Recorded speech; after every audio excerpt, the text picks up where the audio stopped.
I have a message for you, which start with these words: reconnect with yourself.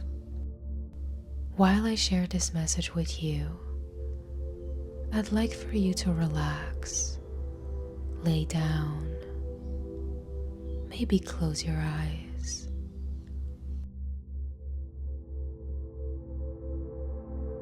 This message found you for a reason. It means that you have nothing to do but to listen and absorb the words, and at some point it will just click. And I am so happy to be your messenger today. Reconnect with yourself. This is the main element that needs to be heard by you. Because sometimes we are tempted to change who we are, to appeal more to others. We think another us would be more valuable. But by which standards exactly? And are we sure that this new-found version of us would actually be more valuable? Sometimes we decided to change completely who we are instead of working with what we've got. By doing so, we create a false self that's like a mask.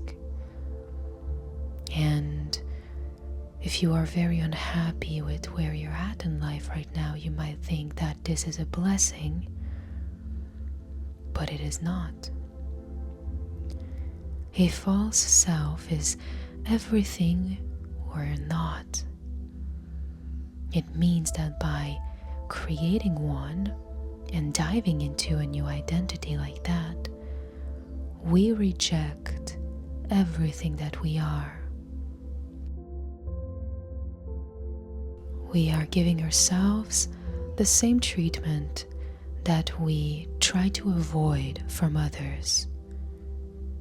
And by doing so, we might think that, well, at least if I do it to myself, then no one can do it to me. As a form of protection, as a form of self-preservation.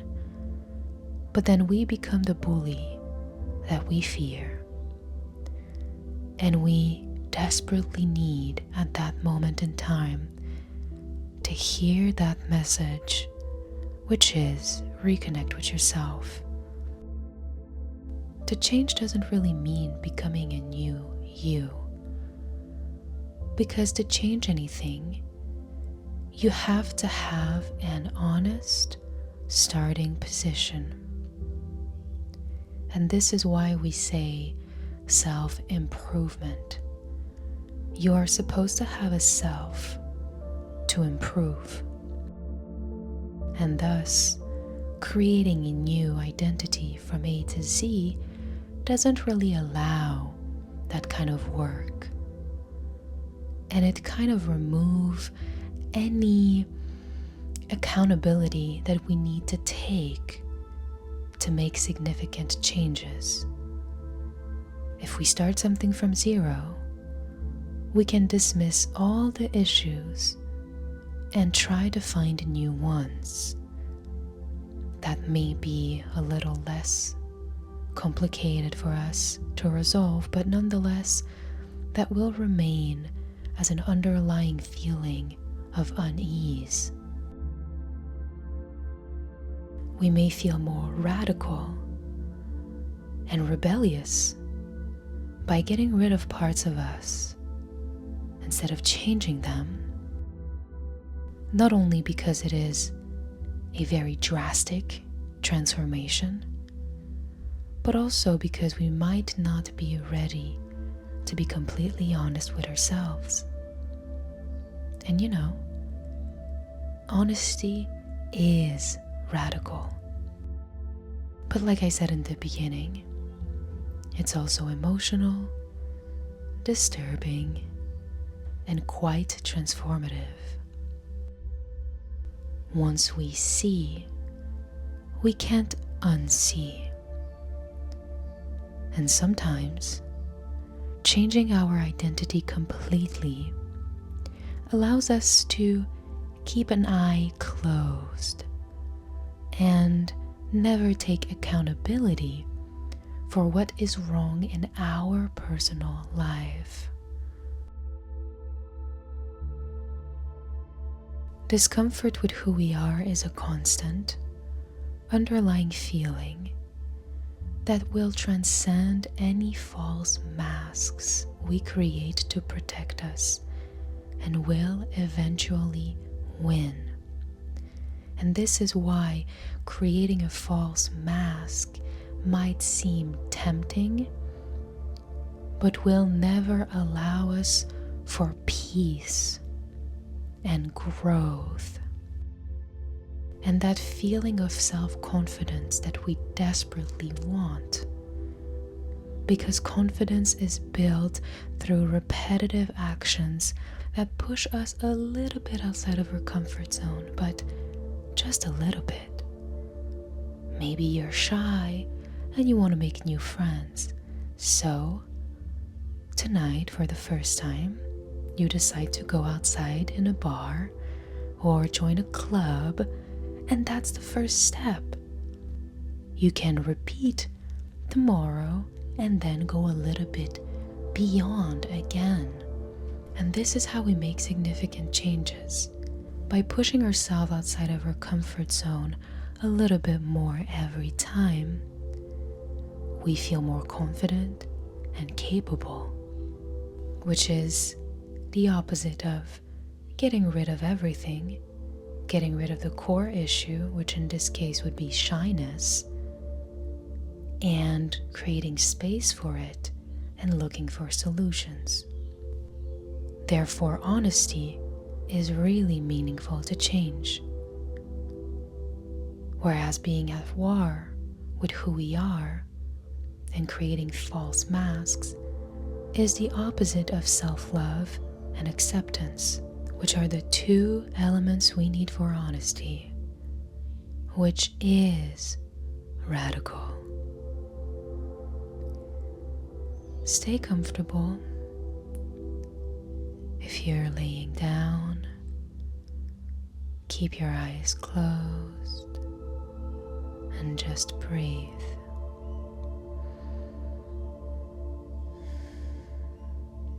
How do you feel right now?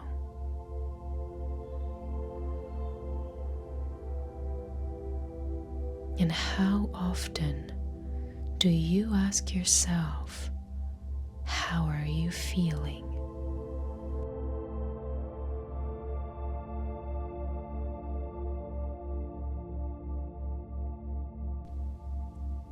Now, I have a few questions for you that you may not ask yourself often enough.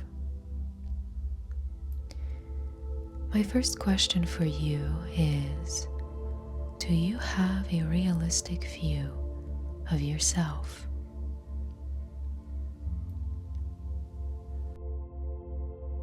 A realistic view of yourself is contrary to superior and inferior. It finds a healthy middle. It's seeing yourself as a healthy way, seeing yourself as who you are. A superior way would be grandiose, fantastic, perfect, godlike. And an inferior way would be not talented, stupid, good for nothing. Those are not realistic ways. I understand it can feel that way sometimes, and your feelings are valid. But when it comes to seeing yourself, are you able to realistically understand who you are? The reason I ask is because without a realistic view of who you are, we cannot create meaningful changes.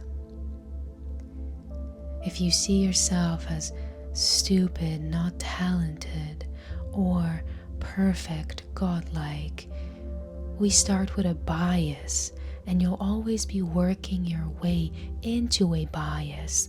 And so you're never breaking free from these standards, these expectations, these judgments, because you're casting them onto yourself. You gotta become your best friend, and you can do it.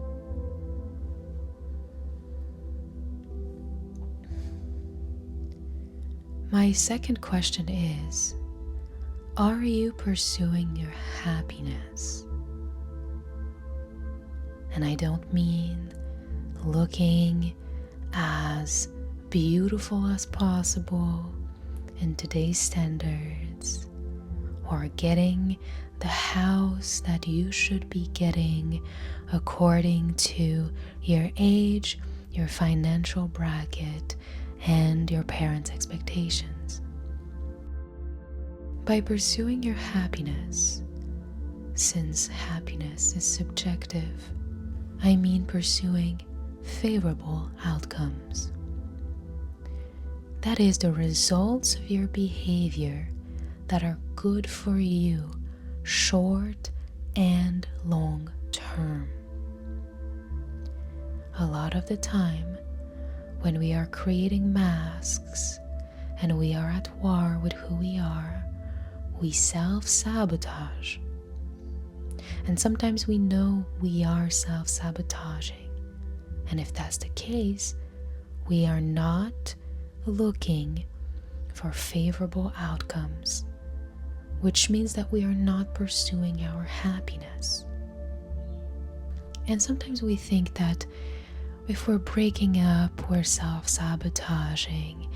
If we decide not to pursue a job, we are self-sabotaging. Failure does not mean self-sabotage. Self-sabotage means going against what you know is favorable for you in the short or long term. So if breaking up right now in the short term is hurtful, it doesn't necessarily mean it will be bad in the long term. Because you might get to meet a new partner, and same for a job. However, if we know we are really good at something, but we are not taking the leap, we are not using our talents, we are trying to force ourselves to like someone or something, then we might not be pursuing our most favorable outcomes personally. And we might be playing into the roles and expectations that are put onto us. Now, the success to any relationship is intimacy. And that's what I was hoping to do by asking you these questions. Asking yourself questions improve your connection with yourself. And I tell you today, be intimate with yourself. Cross the bridge and don't lie to yourself. See things as they are. Do not delude yourself. You know yourself in details, in all parts, and you must come to terms with them. Your self-awareness must be compassionate. As an example, if you tend to lie, an honest way of being self-aware is telling yourself that you do lie sometimes and you want to change it because it stops you from creating connections with others. And you'll try to come clean after a lie to begin. A non-realistic way to go about it would be to tell yourself that you lie. But you can because everyone does. And everyone lies. And you're just like everyone else. And it's okay because you're misunderstood. And creating a godlike story about why you lie and why you deserve to keep lying. Another non-realistic way to go about it would be to realize that you lie and tell yourself that you are nothing but a liar. You are worthless and you will never be able to change it. See, the realistic way to go about it is simply to tell yourself what it is for what it actually is. Understand why it is hurting you and find a first step solution to improve. And it's okay if that intimacy is chaotic at first or not completely stable. That's part of the process. Our journey to self-love cannot be perfect, or else we are applying the same standards we are trying to break from to ourselves again and again. Perfection does not exist and is not helpful. What we want is self-awareness. We want that connection with yourself where you know your strength and your weaknesses. And instead of trying to get rid of all the weaknesses, you work with them. You prevent them from taking a toll on your future and your present, and you communicate them to yourself first, and then to meaningful partners in your life to smoothen the process and share challenges. Your honesty with yourself must break free from any mask. Be as detailed as possible and as compassionate as possible. Only then can you truly accept the totality of who you are. And only then can you make real, significant changes. And if you are listening to this, you deserve to reach it. You deserve to feel what it's like to be you for everything that you are. You deserve to know what it feels like to root for yourself, to hope for yourself, and to love yourself. And listen, many of us are in this process. You are surrounded.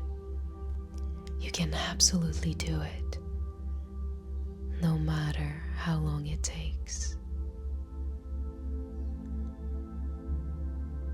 I believe in you. Will you believe in yourself?